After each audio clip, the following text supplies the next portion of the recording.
প্রিয় দর্শক, আসসালামু আলাইকুম। আজকে আবারও আপনাদের মাঝে হাজির হলাম নতুন এবং ইউনিক একটি নাস্তা রেসিপি নিয়ে। আশা করি রেসিপিটি আপনাদের সকলের কাছে অনেক বেশি সহজ আর ভালো লাগবে। ভালো লাগলে চ্যানেলটিকে সাবস্ক্রাইব করে রেসিপিটি শেষ পর্যন্ত দেখার অনুরোধ রইল। তো চলুন রেসিপিটি দেখে নিচ্ছি।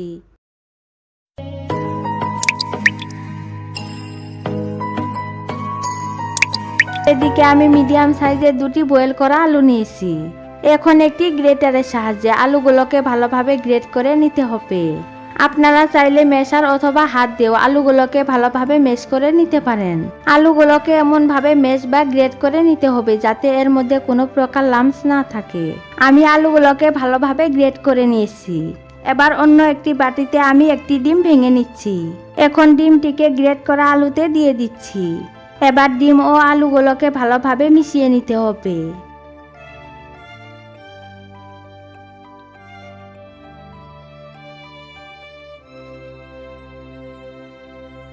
আমি আলু ও ডিমটিকে ভালোভাবে মিশিয়ে নিয়েছি। এবার এর মধ্যে দিয়ে দিচ্ছি 1 কাপ পরিমাণ আটা, স্বাদ মতো লবণ আর দিয়ে দিচ্ছি 1 টিস্পুন বেকিং পাউডার। এবার এই সবগুলো উপকরণ ভালোভাবে মেখে সফট একটি ডো রেডি করে নিতে হবে।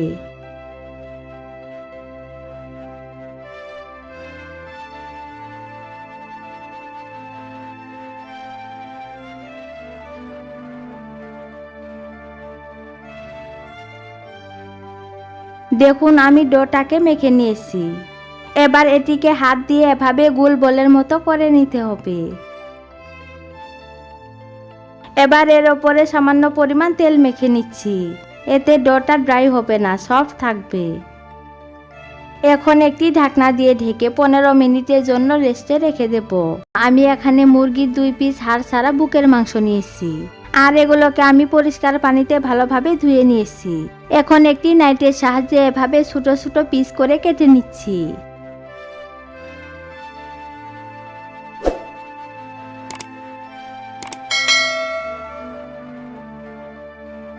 আমি চিকেনের পিসটিকে কেটে নিয়েছি। এবার এগুলোকে একটি মিক্সি জারে দিয়ে দিচ্ছি। একইভাবে বাকি চিকেনের পিসটিকে ছোট ছোট টুকরো করে মিক্সি জারে দিয়ে দিচ্ছি।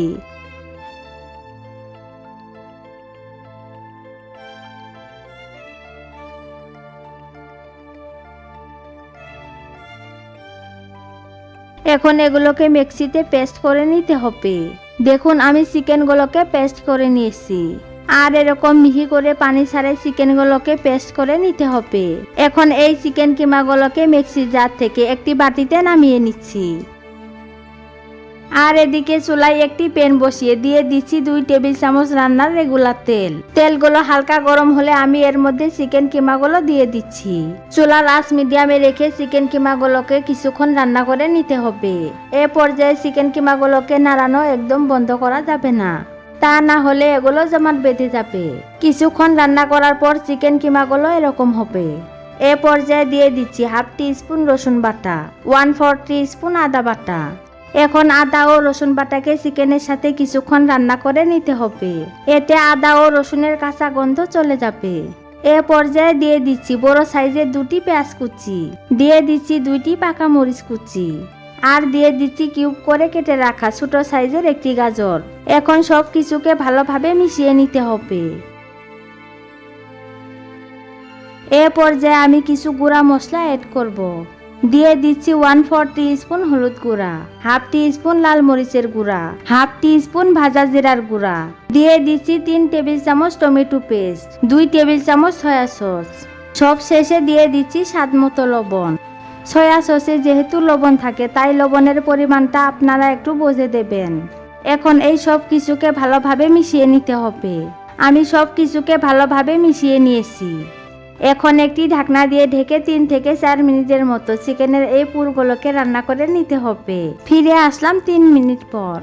চিকেনের এই পুরগুলোকে রান্না করার সময় কোনো পানি অ্যাড করতে হবে না। চিকেন থেকে যে পানি বের হবে সেটি দিয়ে চিকেন ও সবজি ভালোভাবে বয়েল হবে। দেখুন চিকেনের এই পুরগুলো আমার রান্না করা হয়েছে। এখন এগুলোকে প্যান থেকে একটি বাটিতে নামিয়ে নিচ্ছি। দেখুন সব চিকেনের পুরগুলোকে আমি প্যান থেকে বাটিতে নামিয়ে নিয়েছি। এবার পুরগুলোকে ঠান্ডা হওয়ার জন্য কিছুক্ষণ সাইডে রেখে দেব। ফিরে আসলাম 15 মিনিট পর। এখন ডোটাকে কিছুক্ষণ সময় ভালোভাবে মথে নিতে হবে।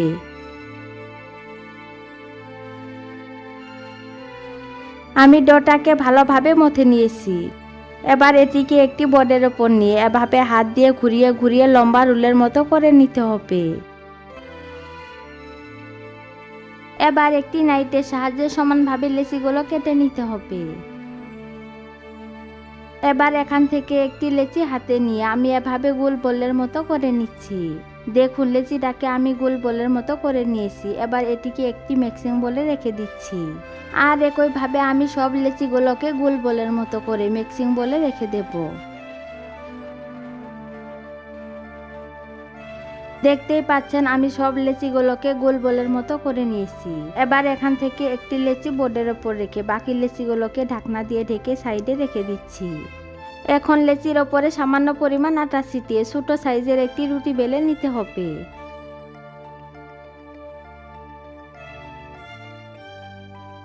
দেখুন আমি এরকম একটি ছোট সাইজের রুটি বেলে নিয়েছি।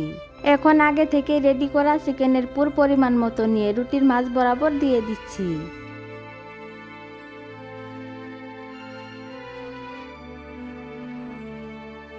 রুটির মাঝ বরাবর চিকেনের পুর দেওয়া হলে রুটি সাইডে আমি সামান্য পরিমাণ পানি লাগিয়ে নিচ্ছি। এতে নাস্তার সাইডগুলো ভালোভাবে সিল হবে। তেলে ভাজার সময় নাস্তাটি খুলে যাওয়ার ভয় থাকবে না। এখন রুটির দুই সাইড একত্র করে ভালোভাবে সিল করে দিতে হবে। আপনারা দেখে বুঝতেই পারছেন আমি কাজটি কিভাবে করছি। এবার আঙুলের সাহায্যে নাস্তার সাইডগুলো এভাবে চেপে চেপে ভালোভাবে সিল করে দিতে হবে।